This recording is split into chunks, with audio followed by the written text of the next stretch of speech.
everyone, and welcome back for another deep dive with us. Today, we're going to be heading over to Singapore to take a look at open educational resources, and specifically how they're being used to teach physics. And for this deep dive, we're going to be focusing on the work of Lu Kang. He's a senior specialist at Singapore's Ministry of Education, and he actually won the Outstanding Innovator Award back in 2013 for his work using computer models to teach physics. Yeah, he's done some really incredible work. And we're going to look at exactly what that work is, but also, to really try to get into why it matters and how things like open source resources are really changing education. Yeah, and our main source for this is going to be a web page that really showcases his work. And what's really cool is this page is actually just part of a much bigger website, which is full of all of these open source physics simulations that he's made. So he's really, putting his money where his mouth is, I guess you could say. It's a great example of how powerful technology can be for education, especially when you think about, parts of the world Yeah, where you might not have access to the same kind of resources and materials. absolutely. So we mentioned that Lu Kang developed these physics computer models, and he's actually developed over 75 of them. Wow, that's a lot. I know, right? And they're all designed for the Singaporean curriculum. But here's the really amazing thing. These models are completely free, and they can be used by anyone anywhere in the world. That's really the beauty of these open educational resources. It really removes those kinds of geographical barriers. So a teacher anywhere in the world can take these resources and adapt them for their own classroom. It's incredible to think about the impact that has. Definitely. Now, Lu Kang didn't just stop at making these models. He's actually using them to facilitate inquiry-based learning, which is Wow. kind of a different approach to teaching physics, I think, than maybe the traditional way. Oh, absolutely. Inquiry-based learning is all about putting the student in charge. They get to ask their own questions. They get to experiment with different variables and really draw their own conclusions. So it's a lot different than just, passively listening to a lecture or reading a textbook. Right. And his methods seem to be pretty effective because his project Gravity Physics by Inquiry actually won a gold award at the Energy Award in 2012. So what made this project so special? Well, he focused on a topic that a lot of students have trouble with, and that's gravitational fields. And he developed a series of simulations that let students actually visualize how gravity works. So instead of just memorizing formulas, they can actually see what's happening. Exactly. Like how changing the mass of an object or the distance between objects affects how gravity works. That's so cool. Yeah, it's like they have this virtual playground to experiment in. I love that, a virtual playground. Yeah, and for a subject like physics, that can feel really abstract and kind of intimidating sometimes. This makes it so much more accessible. And it's not just, about making it easier to understand. Inquiry-based learning really helps students develop those critical thinking skills and get a much deeper understanding of the scientific process. It's not just being told what to think. It's about figuring things out for themselves. Yeah, that makes sense. It's like, reading about how to ride a bike versus actually getting on a bike and doing it. Exactly. And that's where these computer models are so powerful. It gives them this safe space to experiment and explore without being afraid to, make mistakes. Right. It reminds me of that saying, failing forward. Like making mistakes is part of learning, as long as you learn from them. Exactly. And these simulations let them fail forward in a way that they couldn't, in a normal lab setting. Yeah, for sure. So can you give us an example of how one of these simulations might actually work in a classroom? Sure. Yeah. Let's take projectile motion as an example. Like how an object moves through the air and how gravity affects it.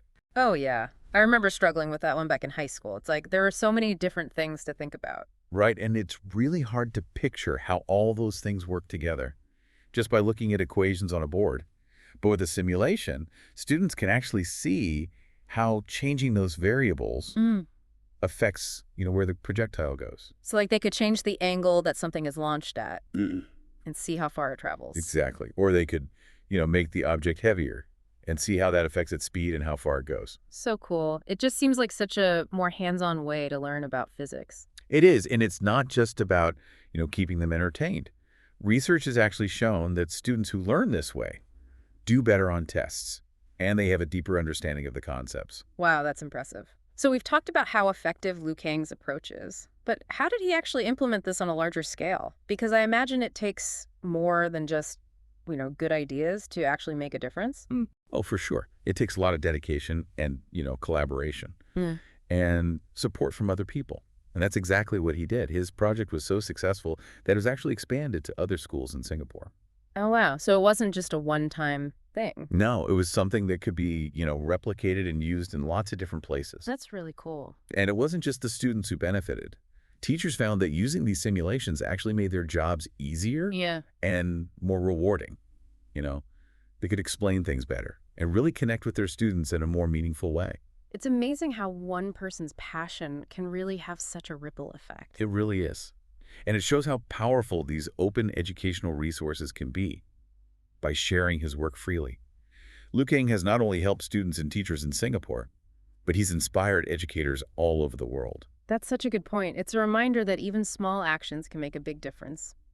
And speaking of making a difference, let's talk about that Outstanding Innovator Award that Liu Kang won. Yeah, that award really shows that his work goes above and beyond. He wasn't just teaching physics.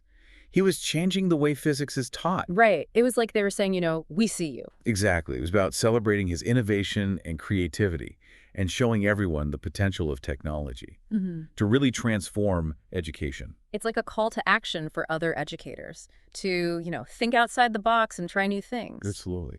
And it's worth pointing out that this award isn't just a one-time thing. It's part of a larger culture in Singapore of valuing and supporting innovation in education. That's a really important point. It's not enough to just recognize innovators.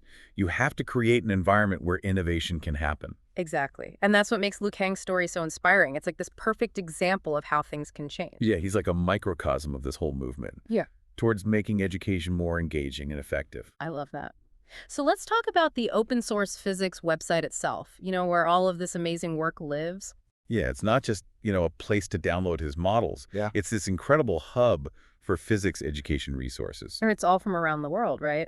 Yeah, it really shows the power of collaboration. Yeah. And the idea that knowledge should be shared openly. The website has everything, from simulations to lesson plans to guides for teachers. It's like a goldmine for anyone who loves physics. And it's constantly being updated Mm-hmm. with new materials. That's so cool. And, this is just one example of the incredible world of open educational resources. Yeah, the OER movement is global, with people all over the world contributing to this giant library of resources. And they're all free.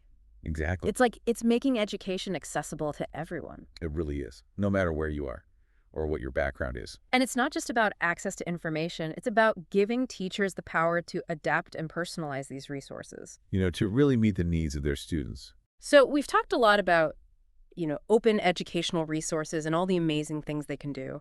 But for someone listening to this who maybe isn't a teacher or even in the field of education, what's the big takeaway from Liu Kang's story for them? Well, I think it's that, anyone can make a difference. Liu Kang saw a problem, and he decided to do something about it. He didn't wait for someone to give him permission or funding. He just took initiative and used his skills. That's a really powerful message for all of us. It's true, and it's funny because when you think about open source, you usually think about like software or code. But Liu Kang took that idea and applied it to education. Yeah. And it's really changed how physics is being taught. Yeah, and it shows how important it is to share knowledge freely. Because by making his work open source, he's been able to help so many more people. It's not just limited to his own classroom or even his country. Yeah, it's become this global resource. That's so cool. But let's get practical for a second.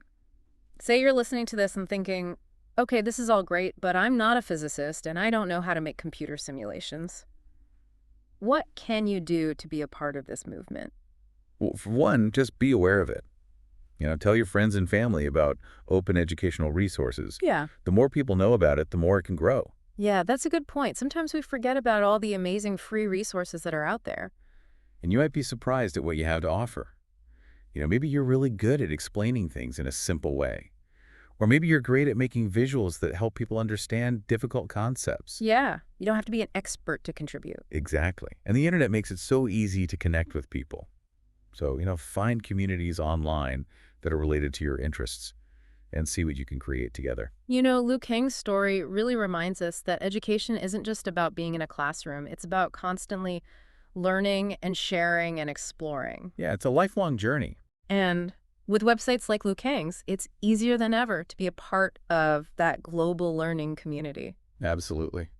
Well, I think we've covered a lot of ground today. We've learned about the power of open educational resources and the amazing work that Liu Kang is doing, Hmm. and hopefully inspired our listeners to get involved. It's been a great conversation, and I encourage everyone to check out the links in the show notes. You might discover a new passion, or even become the next Liu Kang. That's a great point. And on that note, I think we'll wrap things up. This has been a deep dive into open educational resources and the inspiring story of Liu Kang. As always, you can find all the resources we mentioned in the show notes. Thanks for joining us.